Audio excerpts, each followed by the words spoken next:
Students, we have learned in the last class extraction of metals. So, we will go through that points once again. Depending upon the reactivity, broadly we can classify or group the metals into three categories. One is highly reactive metals, second one the reactivity is medium, and third category is the metals having low reactivity. Now, if you take the first group, the highly reactive metals, in the extraction of these metals, we have to use only electrolysis method. Electrolysis method is the best method for the extraction of metals. And if you come to the last group, which is less reactive, here usually the metals like gold, silver, platinum, etc., they find in free state. If here and there like a copper and silver, they may find in combined state. So, there we have to heat it. The metallic ore, we have to heat it. The metal sulfide change into metal oxide. Continue heating, the metal oxide again change into metals, and oxygen is liberated from the metal oxide. Thus, we will get the metal which are and comes under the least reactive metals. Like even the mercury, which is a less reactive metal, and this one cinnabar, the ore we will get HGS. By heating, first we will get mercuric oxide, then continue heating this mercury oxide, we will get the mercury. Same in case of copper also. Copper sulfide, when you heat it, you will get copper oxide, and this copper sulfide and copper oxide, when you heat it together, it liberates sulfur dioxide forming copper. That is about the least reactive metals. Now, if you come to the medium reactive metals, there we have to do the change the metal compounds in the ore into oxides, and then it is followed by reduction, and we will get the metal. And here also there are two ways we can do the oxidation, convert the metal compounds into oxides. If it is metal carbonates present in the ore, we have to heat it with the limited amount of oxygen or air. It is called calcination. Then we will get a metal oxide. Then if it is sulfide ore, metal sulfide ore, then we have to roast it. That is, we have to heat it, the metal ore, with the excess of oxygen or air, then we will get a metallic oxide. So, that is roasting. So, either by calcination or roasting, we will get the metal oxide. Then using either carbon, like iron or zinc, you can use carbon to reduce it into metal, the metal which we need. But in some cases, if it is not possible by using coke or carbon to reduce the metal oxide into metal, we have to use some highly active metals like aluminum or magnesium or calcium. And one example we have learned by taking aluminum in the extraction of iron oxide, where it is used to join the cracks of the machine or railway tracks, because this is a type of displacement reaction where aluminum displaces iron from iron oxide to give iron. It is an exothermic reaction. The heat energy melt the liberated metal iron in the liquid form, molten form, and that molten iron is used to fuse the metal part, okay, or the track of the train. This is called Thermit process. So, this much we have studied today, and I will show you some pictures like how we will get the ore particle and how we will get. It is iron, it may be copper, it may be aluminum. After extraction, we will get in this form, and we can use it for our daily purpose.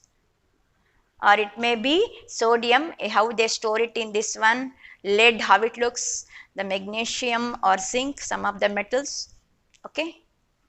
This is non-metals, we do not want now. Today we will learn the one more important step of the extraction of metals. That is, after getting the metals, we know how to we get the metals. Briefly, we learned it in the one of the classes, last classes. The next step is how to purify the metal. After reduction of the metals so obtained are not 100% pure. Now, how to get the pure metal? How to make the metal into pure form? There are several steps are there, several techniques are there depending upon the metal, and one of the important or usually the widely used technique refining of the metals is electrolytic refining. Okay, so the last step is refining of metal, that is converting the metal into pure form. In this regard, there are several techniques are used which is not mentioned in your textbook. Only one type of technique, because it is widely used for the refining of metal, that is electrolytic refining. And here we can use in this method copper we can purify zinc or nickel, silver, even gold. When you get it in the free state, you want to have free pure form, you can use this electrolysis method which is called electrolytic refining of the metals. Electrolytic refining of the metals, we will use this procedure. Now, you know what is electrolysis? That is, in a container, in a tank, you have to take the suitable solution, salt solution here, and there should be two metallic rods, we call it as electrodes, and it is half partially immersed in that solution, and it is connected to an source of voltage. We need to pass the current through this system. It is called electrolysis, and it will do some chemical changes. It is chemical effect of electric current, nothing but chemical effect, and we will get the result what we desired. So, one example they are given in textbook, refining of copper. Here you have to take the salt, proper salt solution. For refining of copper, which salt we have to take? It is salt of the copper. Okay, here which suitable salt is copper sulfate, CuSO4. This solution we have to dissolve it in water and you will get the solution, copper sulfate solution, that we have to take in a tank. And there should be two metallic electrodes, rods we have to use. Here one is pure copper they will take, and another one is impure copper. After getting the copper metal, in the extraction of copper metal, it is impure. So, that should be used in the form of electrode at the anode. Do you know what is cathode and anode in the two electrodes? The electrode which is connected to the negative terminal. This is negative terminal of the source of current or battery, whatever it is, and to that if you connect it to the electrode, that electrode it is called cathode. The positive terminal of the source of current, if it is connected to the electrode, that become anode. Okay. Now, anode you have to take a impure copper, and which you want to make it pure form, and the cathode is a small thin strip of pure copper metal they will take, and the copper sulfate slightly they will acidify it so that current will flow in the electrolyte, in this liquid. They will do that. So, when they will pass this current, what will change place? The copper sulfate breaks into copper ion and sulfate ion, whatever it is. So, this copper present in the solution, it will move towards the cathode and get the electron and become copper atom and deposit in the pure copper electrode, the cathode. It will deposit in the outer surface slowly as the time passes. And meanwhile, when this copper is collected at the cathode, the copper ions present in the copper sulfate goes on decreasing. But we need continuous flow of current. So, what happens in this process? The copper present in the anode, the copper metal, the impure copper gradually dissolves in that solution and it will produce the copper ions here. So, the balance will be maintained in this system. It will maintain automatically. When you flow the current, the copper ions, they come to the cathode, become copper atom and collected at the cathode, and meanwhile the gradually the impure copper dissolves here which changes into ion, and the impurities present in this anode or the impure copper metal which we have taken, the impurities, some impurities may be dissolved in the copper sulfate solution, and if they won't dissolve that impurities, they collect at the bottom of this anode. We call it as anode mud, which we don't want, the impurities, but the pure copper ion comes to the collect at the cathode in the form of copper atom. So, gradually copper goes on collect at the cathode and the size of the anode, impure copper, decreases. So, we will get 100% pure copper or the metal in the electrolytic refining of the metal, or here it is copper. So, this is the best method we can use for widely much of the metals. We will use this method for the refining of the metal. That is the last stage of the metals. Got it, children? Now, after the extraction of metal, we have to study about the some process which connected with the metals, mainly the corrosion of the metals. What is corrosion? Have you heard the word corrosion? Metals get corroded when they exposed to the exposed for a long time with the moist air. Even when it is react with acid, its strong outer surface, it will weakened, it is destroyed, it will lose its strength, and some coating, the different color of coating formed on its surface, and it will make lose its luster, the metal surface. Corrosion of iron we have seen in our day-to-day life, we will call it as rust. Corrosion of iron, and you have seen in this picture the iron articles, when you bring it, it is much shining, white bright silver. Spoon, gradually after use it turns into black color, blackens. It is actually, if you expose this, sorry, not iron, silver. If you expose the silver material for a long time, the places where sulfur is present much in the atmosphere, in that region, that silver react with that sulfur present in the atmosphere, and the layer of silver sulfide will be formed, which is black in color. It is the corrosion of silver. One more example is, you can see in our day-to-day life is rusting of iron. The iron is changed into its outer surface. If you expose this to a longer time, especially in coastal region like us, we can see the brown flaky substance formed on the outer surface of the iron. It is nothing but the common language, we call it as rust. It is hydrated iron oxide, Fe2O3 2H2O, rust. Okay. Now here iron exposed to moist air, that is important. Not only air, water should be there in the air, then only this process takes place for a long period of time. It is a slow combustion actually.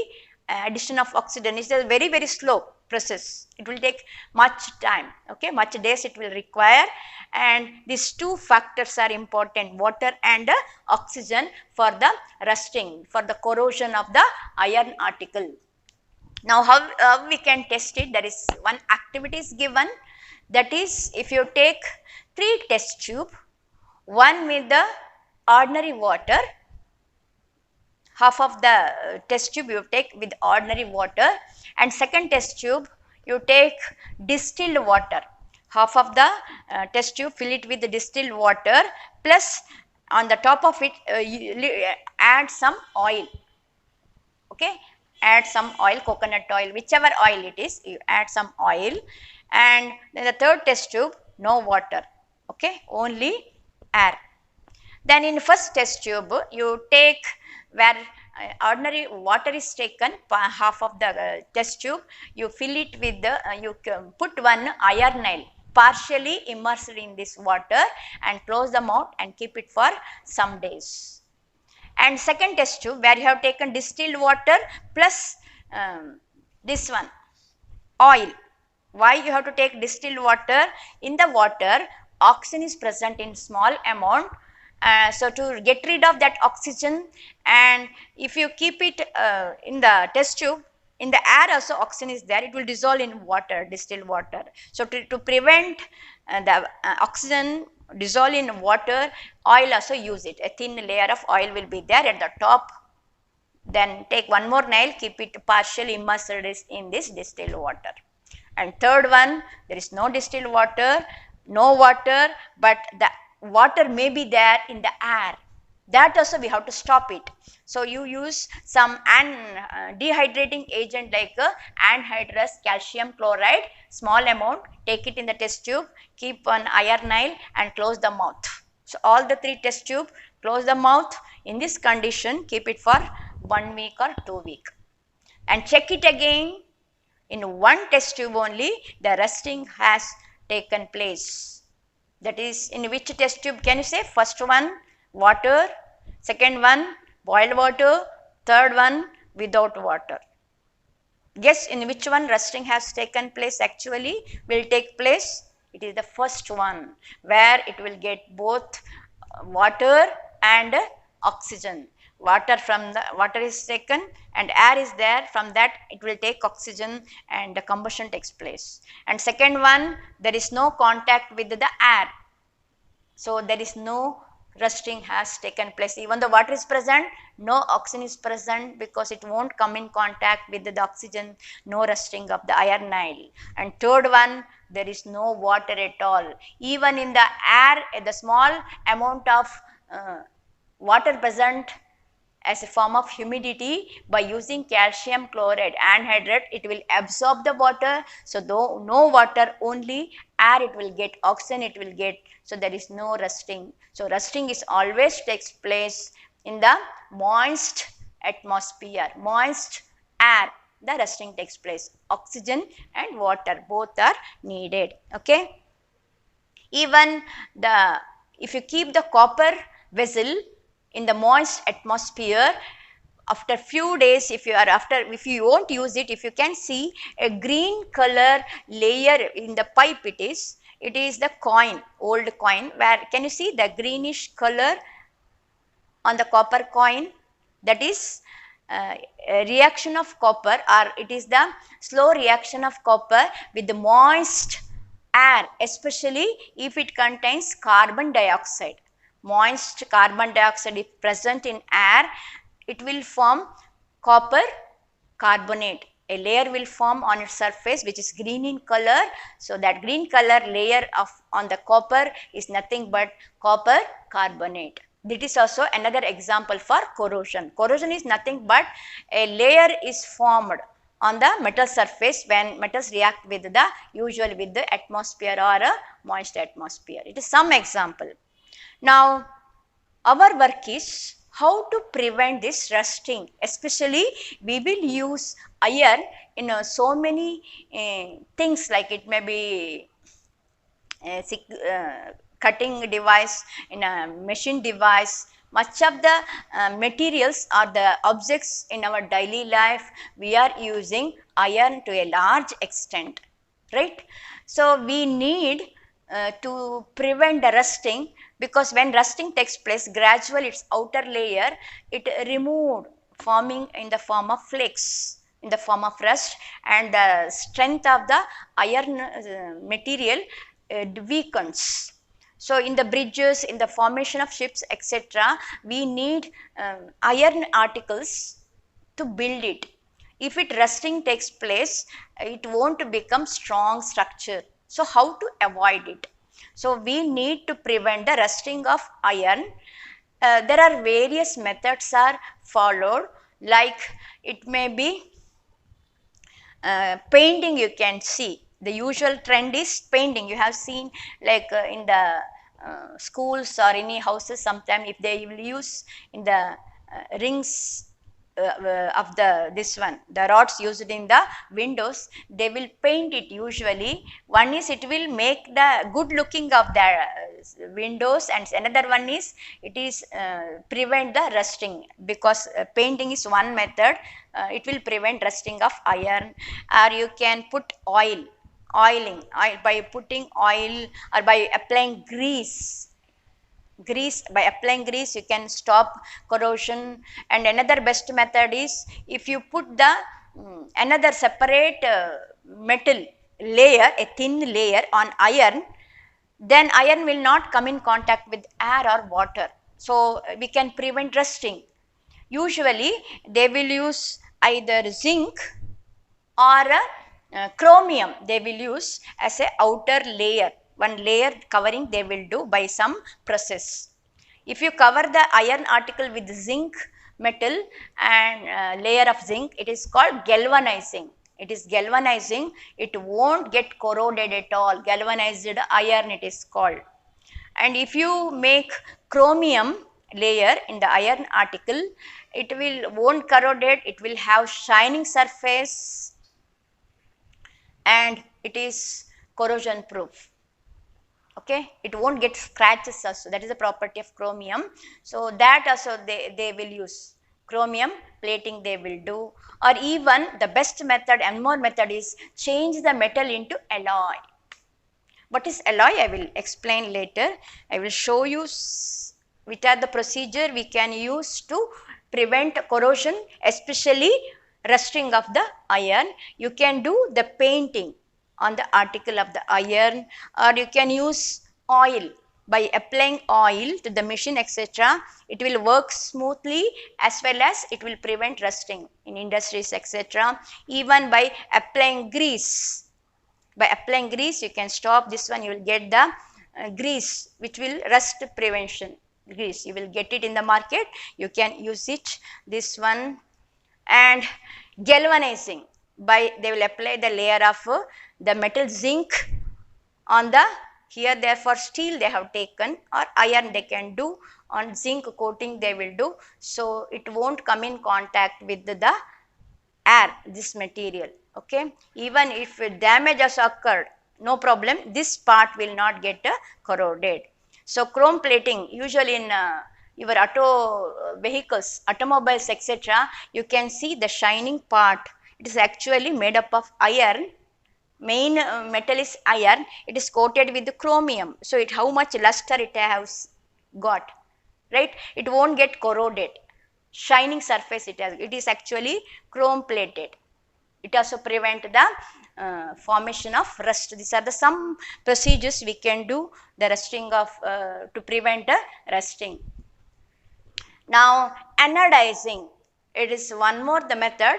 Anodizing, usually in cookwares, etc., they will make a layer of aluminum oxide. Aluminum oxide is a resist corrosion. It is a strong resist corrosion. It won't react, that layer aluminum oxide. Using some procedure like electrolytic method, they will use the coating of the aluminum oxide on the, here they have used for cooking utensils. This process, you will ask your mother if she has got a anodized cookware. Okay, it won't to stick the food item to that one. It is non-corrosive. Okay, so that also prevents corrosion. And anodizing it is called. By that is one more method. And the last one is by preparing a alloy, I said. What is alloy? Alloy is nothing but it is mixture. It is mixing the metals with other metal, one or the more other metals or other elements, or it may be non-metal, you can mix it and get an uniform mixture. The mixture should not be separate. After mixing, you cannot say this is this metal, upper layer is second metal, not like that. After mixing, they will do mixing in such a manner that it looks identical everywhere, same it looks. Like if you mix water and milk, you cannot find where is water and where is milk. It is uniformly mixed, right? In the same manner here, when they add one metal, or when they mix, fuse one metal with other metal, so that it become homogeneous mixture. Physically it mix with each other, it won't chemically react. It is a physically mixing the two metals or metal with one non-metal. That is also possible, and they will get the structure called alloy. Here alloy, to do this alloy, they will take the basic, the first metal which is present in a large scale, and they will mix with the second metal. They will take in a definite proportion. Then that proportion is there. Simply you cannot mix how much you want. Okay, that some proportion is there. In that proportion, they will mix it. And here how they will mix it, in the not in the solid form. First they will heat the primary metal, the first metal, they change into molten state, and which metal they have to fuse it, mix it, they will take in a definite proportion in the liquid state, and they will put it in the first metal, and they will mix, become uniform homogeneous mixture. That is alloy. Now what is the advantage of alloy? The advantage of alloy is the original metal, which some properties we are not desired of, that property it will lose, and it will get some new properties. Like iron have the property of rusting, right? The common property of iron is rusting if you keep it outside. This rusting can be prevented by adding a small, very, very small amount of carbon, the non-metal carbon. Almost how much proportion they will add? 0.05%. Very, very tiny amount they will add. By adding that, it will prevent that iron is there, no? Pure iron is soft. By heating, it stretches. The shape it won't retain. So you want to make it very hard to get the iron articles to use in our day-to-day life. So they will add small amount of carbon, it become very strong. It become alloy, it become very strong. Or even if you add along with that chromium and nickel, this iron will get this shining surface. It is non-corrosive material. We call it as a steel. You have seen how luster that steel got. Okay, so that is nothing but iron, alloy of iron. So alloy will have the special property which we desired, that we can make it by adding, mixing with the proper metals. You have seen the ornaments we'll wear, it is made up of gold metal, right? Is it pure form? No. Pure gold is very soft. It won't retain the structure if you use daily. Right? So how to make the ornament last longer time to retain its shape or the structure? Usually either silver or copper. They will add it and they will get the alloy of iron which is very strong. Okay, you can see 24 karat gold, the purity of gold measured in carat, it is full pure gold metal, it is 24 karat, but ornaments we are using, it is 22 karat gold. That is 2 part is added, either copper or silver to the gold, and make it a hard structure. That is about gold. And even the copper, you have seen the green layer will form usually on the copper surface, and it is good conductor of electricity, you have seen, right? But by adding, mixing with zinc, we will get the alloy of copper, that is brass. Or if you add copper to the metal copper, if you add small amount of tin, we will get bronze. This brass and bronze, they won't get that much green color layer, or they are not good conductor of electricity. To making some utensils, decorative items, etc., pipes, etc., it may be used. Okay, that is about chromium. And even soldering.